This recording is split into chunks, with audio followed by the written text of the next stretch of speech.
officieux et officieusement officiel. Welcome to Gogo TV. Welcome to Gogo TV. Gogo TV, c'est toute une aventure. Microphone politique. Qui a dit quoi?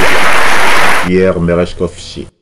Et alors, en fait, aujourd'hui, je fais ça assez souvent, c'est un peu la fête de mon RSA, parce que je suis allocataire du RSA depuis que Michel Rocard l'a mis en place, ça doit faire les années 84.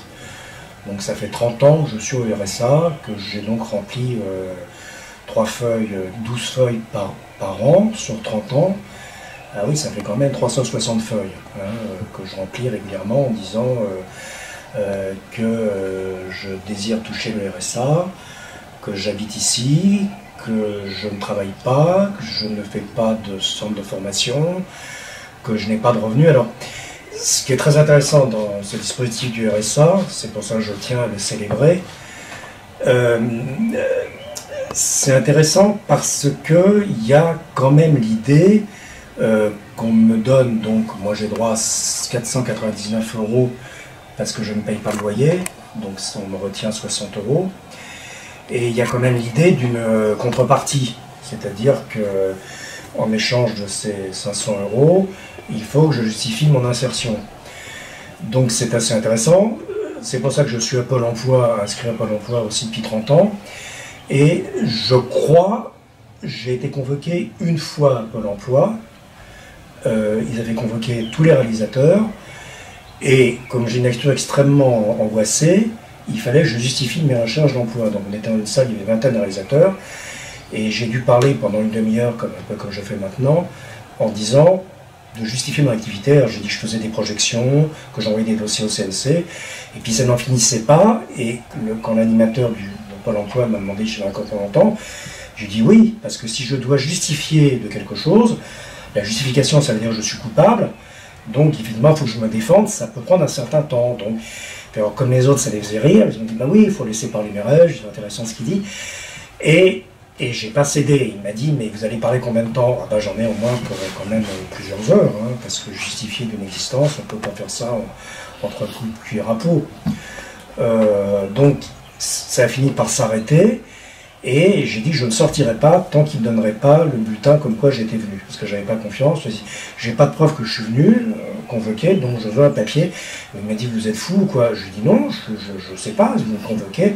Voilà, donc après j'ai été convoqué une autre fois, alors c'est pareil, ça a duré 5 ou 6 heures aussi, voilà, parce que j'ai expliqué que si je devais me justifier, c'est que j'étais coupable, mais je ne sais pas de quoi je suis coupable en fait, voilà.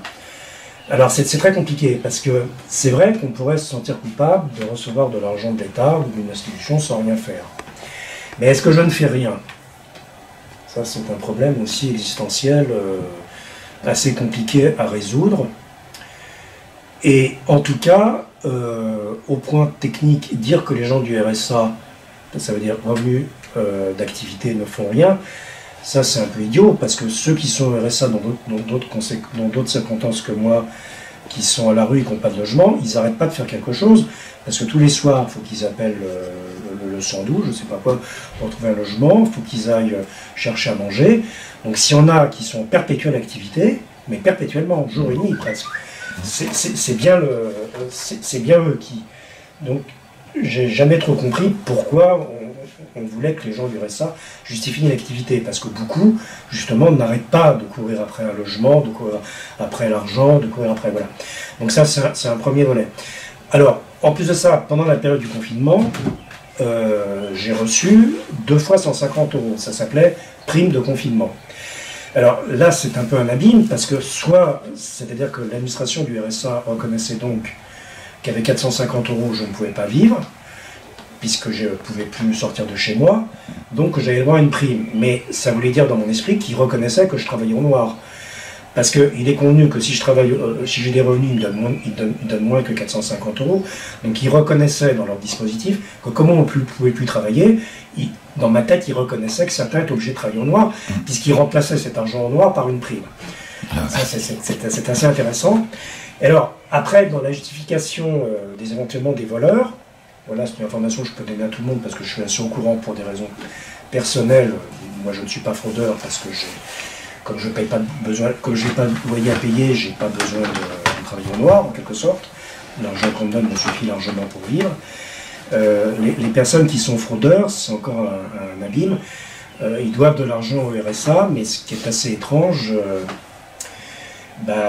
généralement ils doivent à peu près 10 000 € et ils ne rembourseront jamais parce que la loi dit qu'on ne peut pas demander aux gens de rembourser plus que 10% de ce qu'ils gagnent. Donc les gens qui sont au RSA, on doit laisser 500 € sur le compte en plus. Donc ceux qui sont au RSA, on leur prend rien. Et ceux qui ne sont pas au RSA, confondés, ils ne rembourseront jamais. Sauf ceux qui travaillent. Donc ça veut dire que si vous vous fraudez au RSA, en fait, il ne faut jamais travailler. Parce qu'après, il faut rembourser.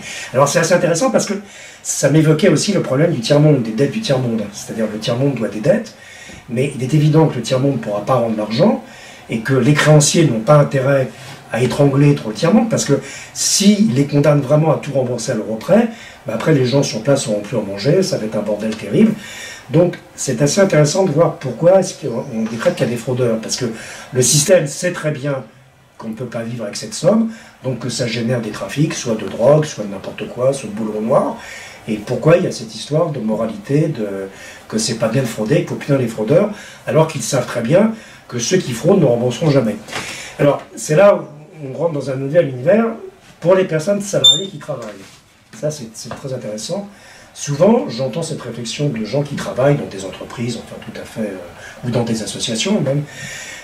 Ils parlent souvent qu'ils ont un salaire tous les mois, bon, mais qui sont victimes d'une charge émotionnelle, enfin c'était quoi le terme, excuse-moi ? Mentale. Une charge mentale, voilà.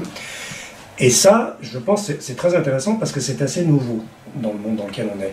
J'ai l'impression que toutes les personnes qui travaillent, que ce soit dans le milieu associatif ou dans une entreprise, ou dans le secteur public ou privé, c'est souvent ce qu'ils me disent. Tu vois, on est payé, bon, pas toujours très bien. Donc, on pourrait comprendre que les gens qui travaillent veulent être plus payés, enfin, des meilleures conditions de travail, ça serait tout à fait légitime. Mais souvent, ils me parlent de charge mentale. Alors, j'en conclus qu'on est rentré dans un nouvel univers qui est lié au RSA. C'est-à-dire, il y a un groupe de gens au RSA qui ne travaillent pas, qui sont donc des fraudeurs et des paresseux, qui justifient leur existence. Mais ceux qui travaillent, c'est ça que c'est bien très intéressant, eux aussi doivent justifier leur existence. Avant, disons, moi quand j'avais une activité salariée, quand j'étais plus jeune, parce que ça m'arrivait, je faisais mon travail, entre guillemets, j'étais payé, et puis rien. Enfin, bon, je faisais un boulot. Moi, j'étais gardien d'ordinateur dans une banque américaine. J'ai fait ça pendant 10 ans. Donc, je mettais du papier dans la bécane de l'ordinateur, j'imprimais les rapports, puis j'avais rien à justifier. Enfin, si l'American Service m'a dit, par contre, si les papiers sont pas là le matin imprimés, je te fous à la porte. Maintenant, que la banque tu fasses venir tes copains, tes enfants, que tu fasses un journal assez étrange, soi-disant pour réunir des militants du Parti Socialiste avec des militants de l'UDR, c'est vrai parce qu'on a vu ce journal traîner dans les bureaux. Bon, moi je l'ai lu, je ne sais pas que je l'ai mis à la poubelle, mais ici c'est une banque, que toi, dans le soirée, tu fasses un journal avec des gens, je ne sais pas qui tu diffuses ce journal, que tu fasses venir tes enfants parce qu'on a su trouver des couches, je m'en fous. Simplement, pour tes collègues, c'est pas possible. Pour ça que je t'avais dit, je ne veux plus jamais que tu vois tes collègues, donc tu viendras en dehors des heures de la banque. Je ne veux plus que tu les vois. C'est pas que tu es méchant, mais c'est pas gérable. Bon. Voilà. Mais pour en venir à cette époque-là, voilà, je faisais un travail, j'étais payé, il n'y avait pas de charge mentale. Mais maintenant, toutes les personnes qui travaillent, je ne sais pas pourquoi, elles se sentent coupables.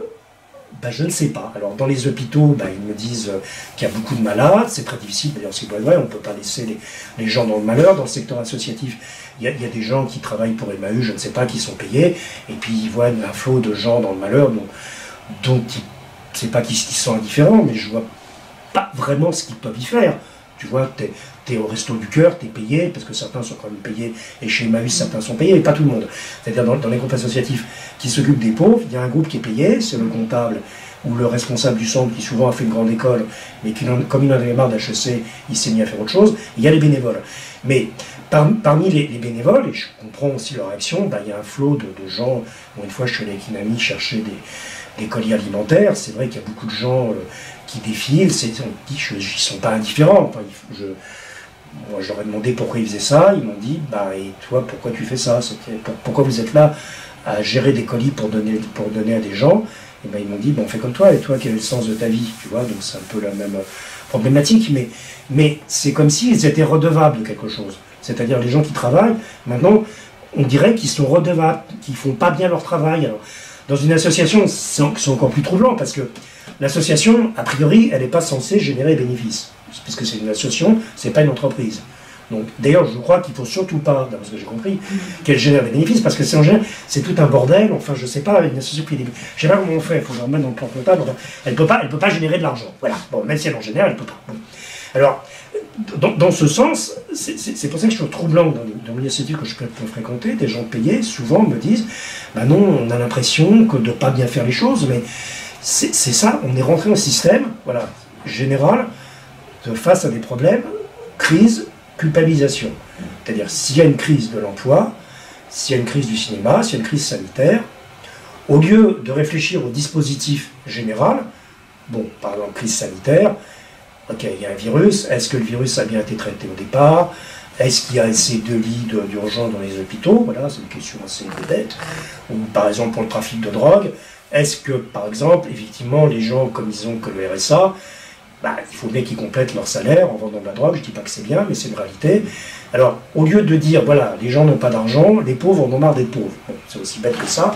Les pauvres ont du mal à rester pauvres parce que c'est difficile, à part Saint-François d'Assise et quelques personnes un peu folkloriques, ou peut-être Pasolini, mais il était quand même assez riche, mais enfin qui peuvent prôner un certain esprit de pauvreté. Généralement, les gens ne veulent pas être pauvres. Voilà, c'est comme ça. C'est des difficultés, même pour leurs enfants. Bon.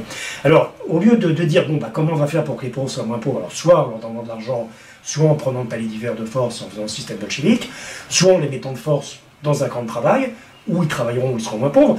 Non, on dit plus ça, comme on n'est plus dans une histoire d'idéologie, eh ben, on dit en gros, bah, si les pauvres sont pauvres, bah, c'est de leur faute, c'est parce qu'ils ne respectent pas les lois de la République, ils ne respectent pas la police, et ceux qui travaillent, et ben, s'ils ne sont pas contents de leurs conditions de travail, parce que ça a toujours existé qu'on peut ne pas être content de ses conditions de travail, soit parce que les locaux sont trop petits, soit parce qu'il n'y a pas d'étagère, soit parce que le téléphone n'arrête pas de sonner, soit parce que les gens qui se pointent, il y a des dames qui appellent pour mon film a été vendu, non, il n'a pas été vendu, mais en fait si, je l'ai vendu 5 €, puis vous avez piqué 1 €. Non, je connais cette histoire, parce que je n'ai pas été permanent, mais je sais que des gens peuvent rentrer en catharsis, ils ont vu que leur film était sorti, je ne sais pas quoi, dans la salle machin à Trifouille-les-Oies, et ils ont appris par le projectionniste que le film avait été loué 18 €, et donc ils ne comprennent pas qu'au lieu d'avoir 18 €, alors qu'ils ont signé avec la structure comme quoi ils ont un tiers des revenus, donc ça fait 4 €, mais en fait ils n'ont pas 4 €, ils ont 3,50 €, parce qu'il a fallu retirer 50 centimes, je ne sais pas quoi, de frais de timbre, de frais de poste, de TVA, de la SACEM, de la SACD, enfin bref, tout un bordel, et que c'est vrai, toute la journée avec les gens qui téléphonent,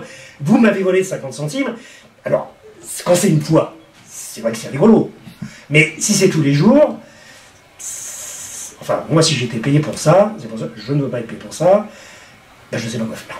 Voilà, je ne sais pas quoi faire parce que je ne sais pas quoi faire. C'est souvent l'expérience que j'ai du mouvement associatif de personnes, et je comprends d'ailleurs leur désarroi, ils ont l'impression d'avoir des gens qui travaillent, qui sont payés, bon, mais les gens qui travaillent, qui sont payés, c'est comme une entreprise. Ben, qu'est-ce qu'ils peuvent faire? Rien. C'est ça qui est fascinant. C'est pas qu'ils sont paresseux, qu'ils sont cons, mais encore une fois, comme l'association ne peut pas générer des bénéfices, bon, pourquoi pas, mais doit justifier de toutes ces dépenses, et ben ça devient très très compliqué même de faire une... disons, voilà, ici c'est une projection, voilà, on dit que c'est une projection, mais si c'est organisé par un organisme subventionné, c'est très délicat qu'ils disent la projection, bah, il n'y a eu que 3 personnes, il n'y a pas eu de billets, il n'y a pas eu de recettes. Bon, alors si c'est une fois, bon, je pense que ça n'a pas beaucoup d'importance. Mais si tu es subventionné et systématiquement tu fais des trucs où il n'y a personne, où il n'y a pas de billets, il n'y a pas de recettes, bah, ça ne peut pas continuer. C'est comme le RSA, ils diront, bah, pourquoi on va vous donner de l'argent au RSA, vous ne foutez rien, pourquoi je vais donner de l'association si vous ne foutez rien? Alors, c'est ça le problème, on en revient à cette question du départ, qu'est-ce que le rien, qu'est-ce que l'action, qu'est-ce que le... Voilà, après avoir fait ce diagnostic de l'interrogation du rien, c'est-à-dire qu'il faudrait justifier tous ces actes, comme on faisait avant chez les camarades de Pol Pot, hein, parce que c'est un peu ça, où tu devais justifier de tes actes de la journée devant les camarades. Donc même ceux qui ne font rien et ceux qui travaillent, maintenant doivent justifier de ce qu'ils ont fait et de ce qu'ils n'ont pas fait, pour le bien de la collectivité. C'est ça qui est intéressant. C'est-à-dire ces justifications, c'est assez inquisitorial et stalinien.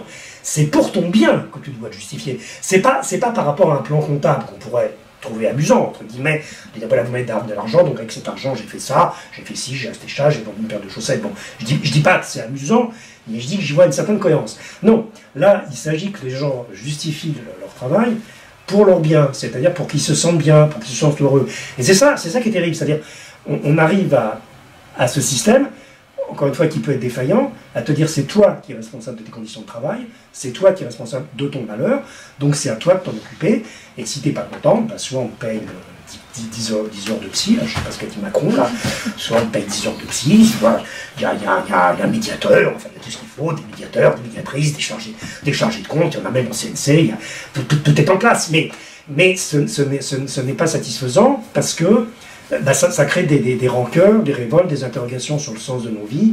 Et c'est vrai que c'est très perturbant que quelqu'un te dise tous les 3 mois qu'est-ce que tu as fait comme activité, et que tu es peut-être fraudeur, et que la personne qui est salariée, on lui dit oui, mais est-ce que c'est normal qu'on te donne cet argent si tu fous rien, alors que nous on est au RSA, voilà. C'est comme si on était rentré dans un système de culpabilisation générale de tout le monde qui permet de ne pas s'interroger sur l'ensemble de la structure. C'est-à-dire, bêtement, eh ben, il y a de l'argent, comment on le répartit? Est-ce qu'on le répartit également? Est-ce qu'il y en a comment plus que d'autres? Voilà. Mais comment on organise la société? On préfère, au nom de ton bien personnel, te dire que c'est toi qui es responsable de ton destin, donc c'est à toi de justifier ton activité.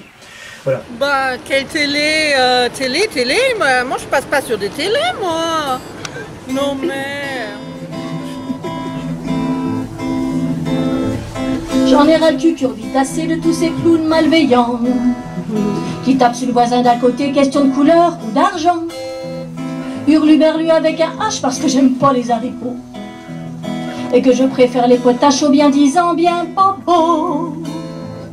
Il y a des chiens qui aiment pas les chats et puis des chats qui n'aiment rien, sont jamais contents, jamais là quand ça va bien. Il y a des coups de pied qui se perdent et des coups de main jamais donnés. On devrait apprendre à dire merde avant de parler. Partout c'est la cacophonie quand lundi noir, jeudi blanc. Chaque jour a son lot d'ineptie pour faire le tri, mais des gants. Tu pisses dans l'urne ou l'urinoir, t'en auras toujours sur les pieds. Tant qu'il y a de l'envie, il y a de l'espoir, c'est ce que disent tous les banquiers. Il y a des chiens qui n'aiment pas les chats et puis des chats qui n'aiment rien, sont jamais contents, jamais là quand ça va bien. Il y a des coups de pied qui se perdent et des coups de main jamais donnés. On devrait t'apprendre à dire merde avant de parler. Alouette, gentille alouette, toi qui as fait ta renommée, plumée partout jusqu'à l'alouette, ça t'a rendu enragé. Alors tu chantes avec tes tripes sans souci du qu'en dira-t-on. Et si ton voisin fait la lipe, apprends-lui le refrain de cette chanson. Il y a des chiens qui n'aiment pas les chats et puis des chats qui n'aiment rien, sont jamais contents, jamais là quand ça va bien. Il y a des coups de pied qui se perdent et des coups de main jamais donnés. On devrait apprendre à dire merde avant de parler. Allez, vous essayez avec moi. Il y a des chiens qui n'aiment pas les chats et puis des chats qui n'aiment rien, sont jamais contents, jamais là quand ça va bien. Il y a des coups de pied qui se perdent et des coups de main jamais donnés. On devrait apprendre à dire merde avant de parler. Eh ben voilà, vous aussi, hein, c'est vrai. C'est vrai la fin, quoi, merde alors.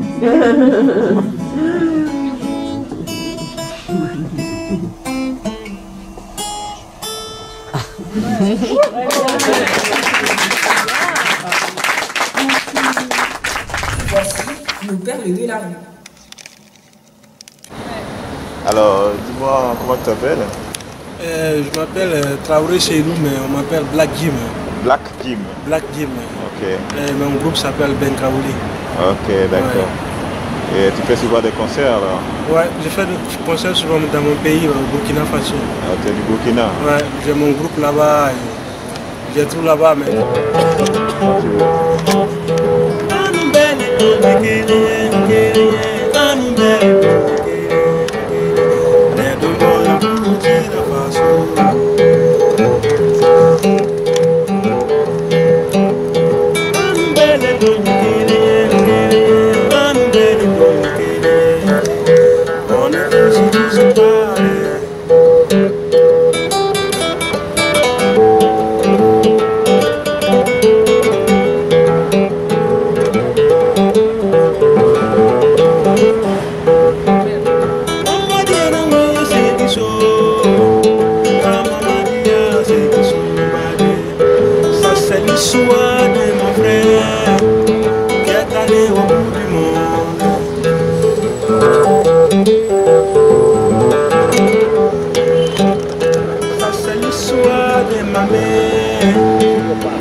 Enquête parallèle.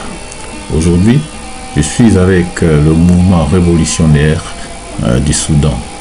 Ce mouvement lutte contre l'impérialisme, contre l'injustice, selon ses propres termes, qui sévit dans son pays. On découvre. J'ai dit bonjour déjà. Qu'est-ce qui se passe au Soudan actuellement? Ce qui se passe au Soudan, il y a une campagne, vous voyez, une grande campagne de génocide commis bien sûr par le régime militaro-islamiste. Extrémiste bien sûr, c'est un régime dictateur qui est venu au pouvoir par la force militaire bien sûr en 1989. Jusqu'à aujourd'hui, c'est-à-dire 25 ans au pouvoir, il n'y a que des crimes, il n'y a que des destructions de pays, il n'y a que des génocides. Il a tué pendant 25 ans, il a réussi à tuer 2 millions de citoyens non armés, civils non armés. Il y a bien sûr, il faut dire que bon, il y a des mouvements politico-armés, c'est-à-dire des mouvements qui font la rébellion armée. Mais le régime, en réalité, vous voyez, pour se venger d'eux, il tue le peuple dans le milieu rural. Le peuple est surtout des femmes, des vieillards et des enfants.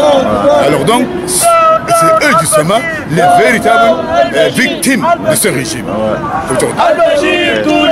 Donc on est là pour manifester, pour sensibiliser. Nous essayons de sensibiliser systématiquement, vous voyez, l'opinion française et l'opinion internationale sur ce qui se passe au Soudan. Et surtout, vous voyez, le milieu du média. Voilà. Depuis quand vous êtes dans la rue comme ça en train de revendiquer en France? Oui. Vous voyez, depuis longtemps et surtout depuis 2003. Depuis 2003, quand la guerre s'est intensifiée, surtout au Darfour et au sud Kordofan et au sud du Nil bleu, c'est-à-dire ce sont des régions, ce sont des régions soudanaises où il y a la guerre civile maintenant là, qui est en train de marcher. Donc ici, nous qui résidons, les Soudanais qui résident en Occident, et partout dans l'Occident, et ici, nous, particulièrement en France, nous sommes organisés pour monter des manifestations, pour organiser des manifestations, pour, en tout cas pour dénoncer les crimes commis par le régime. Mais la guerre civile qu'il y a là-bas actuellement, qu'est-ce que l'opinion internationale dit à propos? Voilà, vous voyez la guerre civile, bien sûr, cette guerre civile est très importante. La guerre civile au Soudan a commencé depuis 1955. La guerre civile, pourquoi cette guerre civile? On peut demander pourquoi la guerre civile. La guerre civile parce qu'à cause de l'injustice. À cause de l'injustice. Donc quand le Soudan a eu l'indépendance en 1956, l'injustice était déjà là. Et le gouvernement sur place, après l'indépendance, ils n'ont rien fait pour partage de pouvoir. Parmi les différentes régions, partage de richesses. Non, les gouvernements systématiquement dictatorial, gouvernements systématiquement, vous voyez, despotiques, des gouvernements systématiquement opportunistes et tout genre de mal faire. Donc, ils n'ont que incité les gens pour prendre les armes. pour revendiquer leurs droits. Donc, l'opinion internationale aujourd'hui, malheureusement, je vous dis la vérité, l'opinion internationale, ce n'est pas du tout avec le peuple soudanais.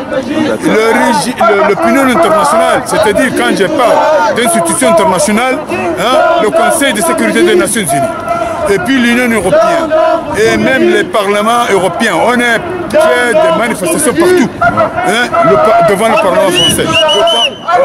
En tout cas, en Belgique, partout les Soudanais ont bougé, mais l'opinion internationale, honnêtement, n'est pas avec nous. Il est plutôt avec le régime.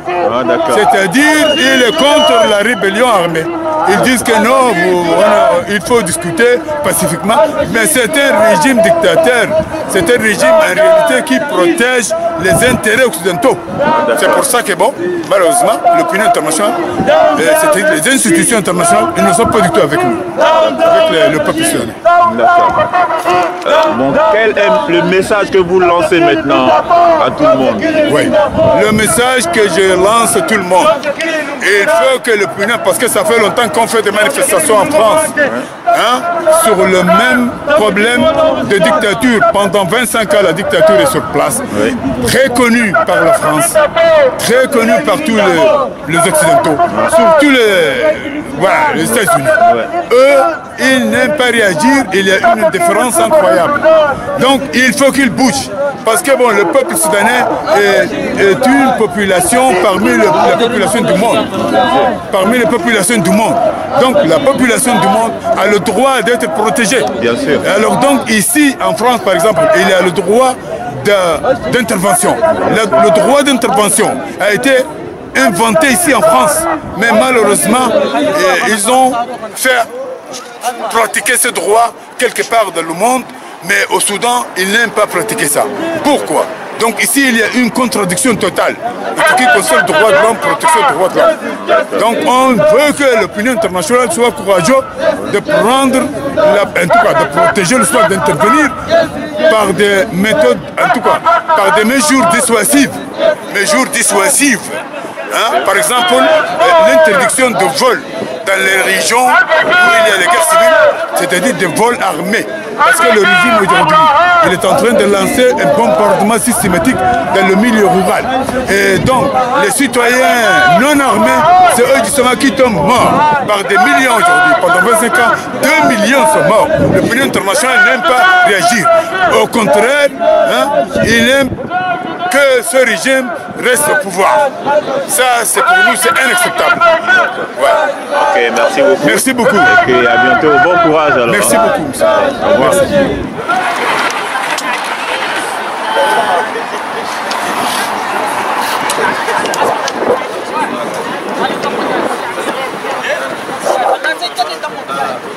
Mesdames et messieurs, salut. La coordination pour soutenir la révolution soudanaise, pour renforcer le régime en France. Nous persistons à creuser les murs, soit nous percerons sa densité pour une lumière, soit nous mourrons sur le mur. Nous nous adressons aux masses populaires soudanaises, loyales, en France et ailleurs, également à l'opinion internationale. Le régime de la ségrégation raciale et du génocide de masse au Soudan exerce des méthodes les plus mauvaises en répression et la discrimination raciale entre la population du Soudan pendant 4 siècles. Depuis le commencement de son époque obscure, ils avaient déclaré en guerre du djihad contre le sud du Soudan. À cause de cela, il y a eu deux sévérations. Ils continuent de lancer encore la même nature de guerre sur les régions de Darfour, de Kordofan et du Nil bleu. Il est mort s'élève à 2 millions et demi. Et les personnes destituées sont de 6 millions. Le peuple soudanais dévoué, il est loyal au pays. Vous avez remarqué à travers le média international et régional ce qui s'est passé à l'université du Khartoum le mardi 11 mars 2014 quand l'étudiant Ali Abakar Moussa a été assassiné dans le campus universitaire par quelqu'un du régime qui a tiré une balle dans sa poitrine.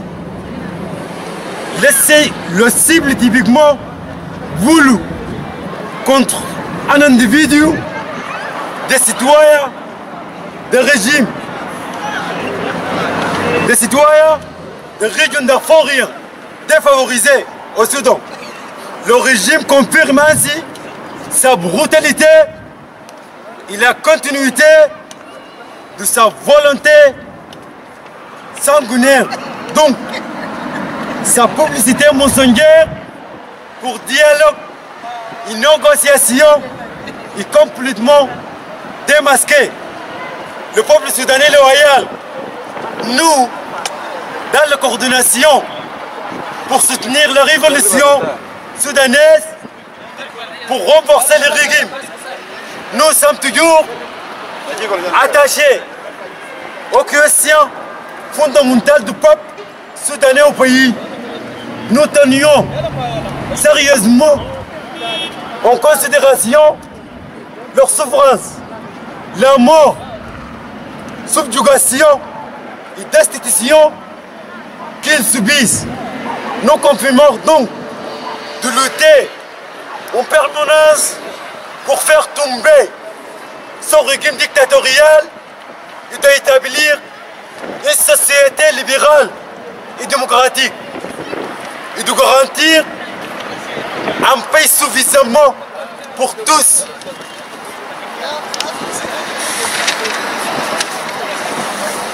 Partant de cette conception, nous insistons sur les éléments suivants.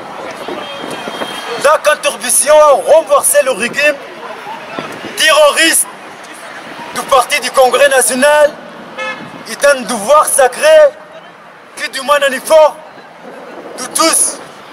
Nous confirmons que tous les moyens de la lutte révolutionnaire sont légitimes à employer pour chercher son régime de pouvoir.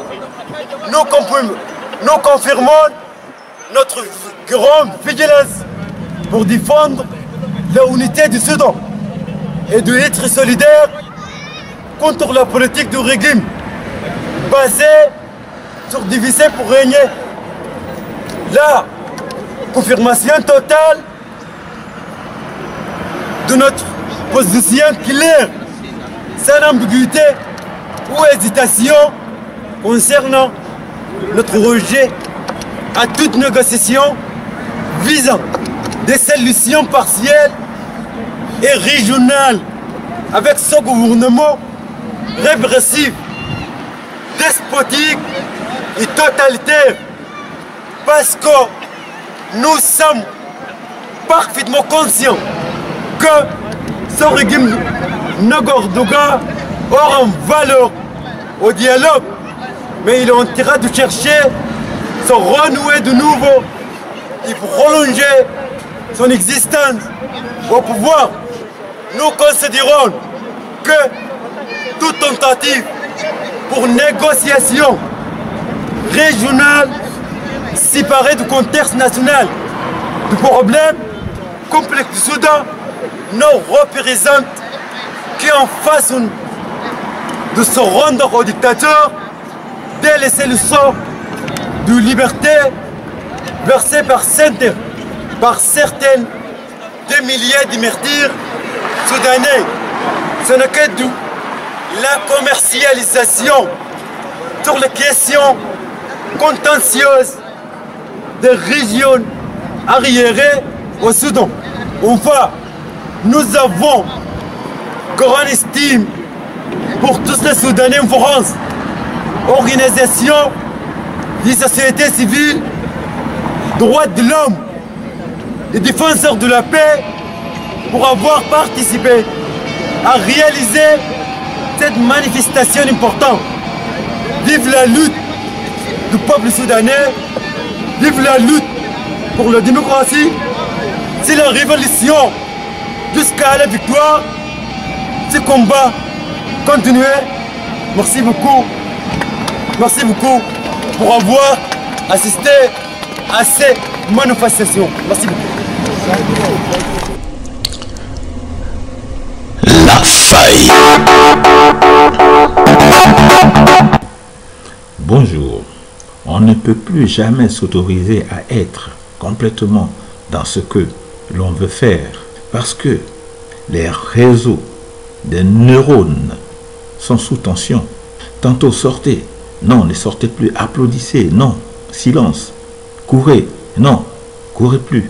Aucune concentration n'est permise. Alors, que dire ou faire? Bienvenue à Transmission, le journal officiel des www.web. La Cour. La charge mentale. Portez un regard différent sur ce qui vous entoure. Déconstruire vos habitudes devenues insupportables parce que imposées. Rebattre les cartes.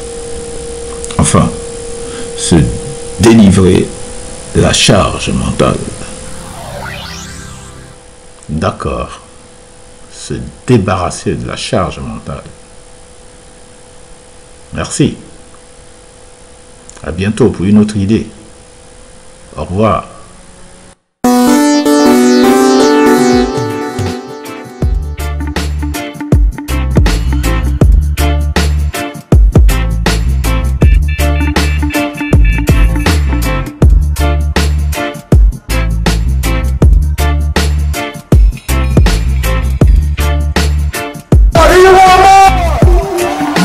C'est Loala pour notre mini-festival reggae.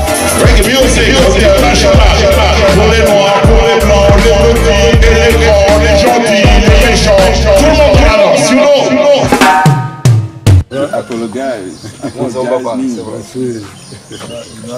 Sois le bienvenu, hein. Béni tu es. Merci.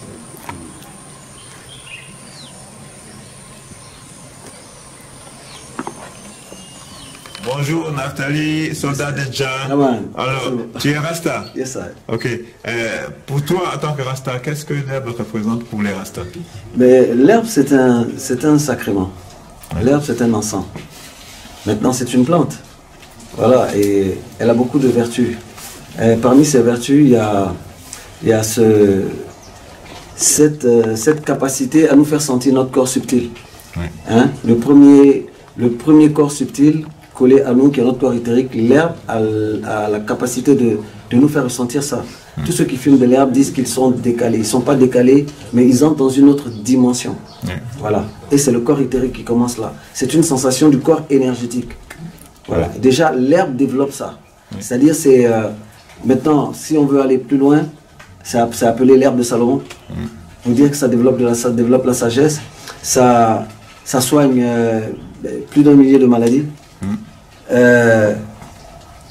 Bon, voilà, l'herbe, c'est quelque chose de sacré. Bon, mais pourquoi les Rastas, pourquoi il y a que les Rastas qui défendent l'herbe?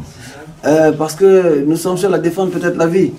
Parce qu'en vérité, tous les médicaments chimiques qu'on nous vend dans les pharmacies, ça soigne juste des symptômes. Ça n'a jamais soigné de maladie.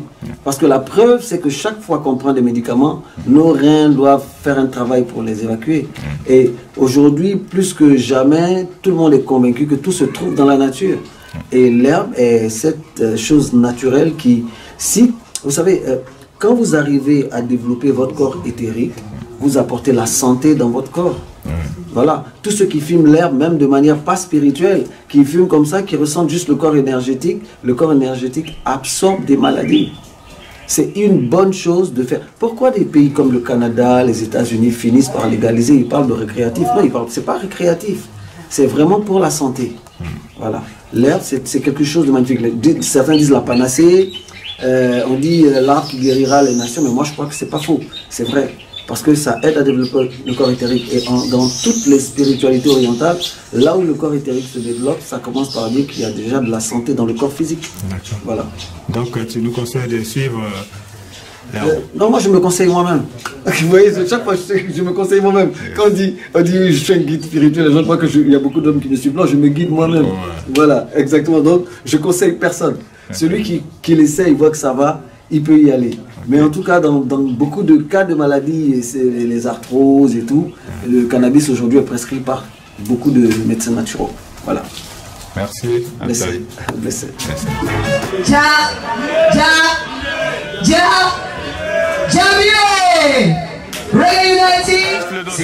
Le nom du groupe c'est Boya Route.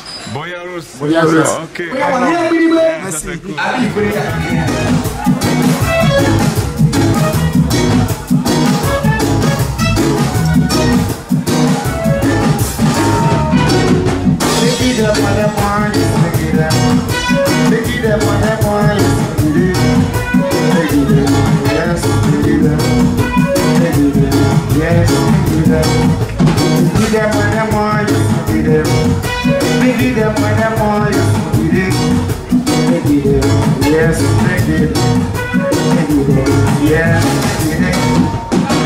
Play the music in Jamaica, play the music in Africa, play the music in America.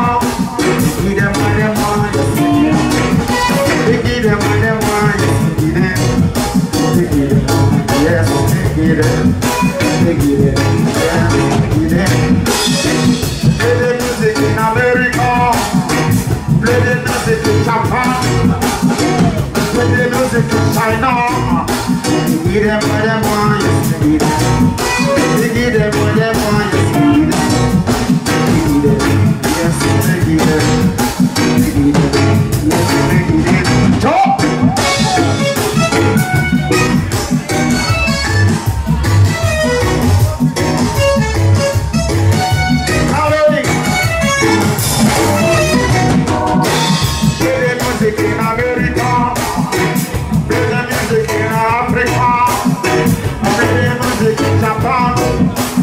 Give them what they want, yes, give them. They give them what they want, yes, give them. Give them, yes, they give them. They give them, yes, give them. In my time of problem, yes! I keep them what they want.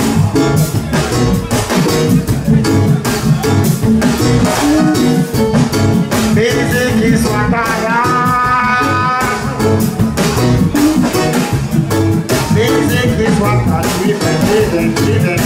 Somebody say yeah! Yeah! Give them what they want, yes, give them. Give them what they want, yes, give them. Yes, make them. Make them.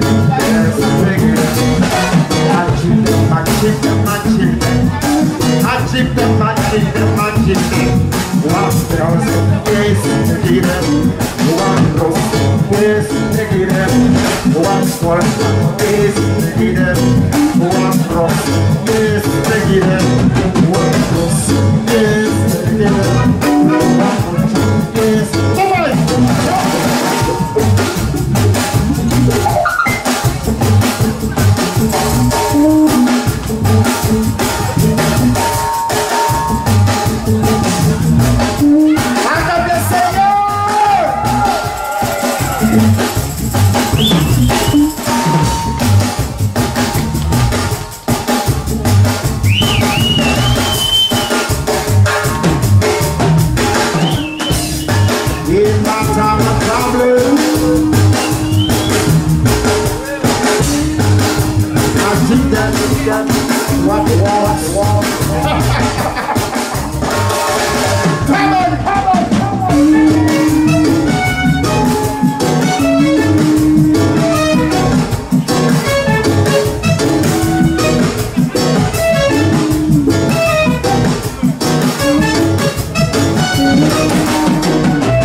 bientôt sur Gojo TV.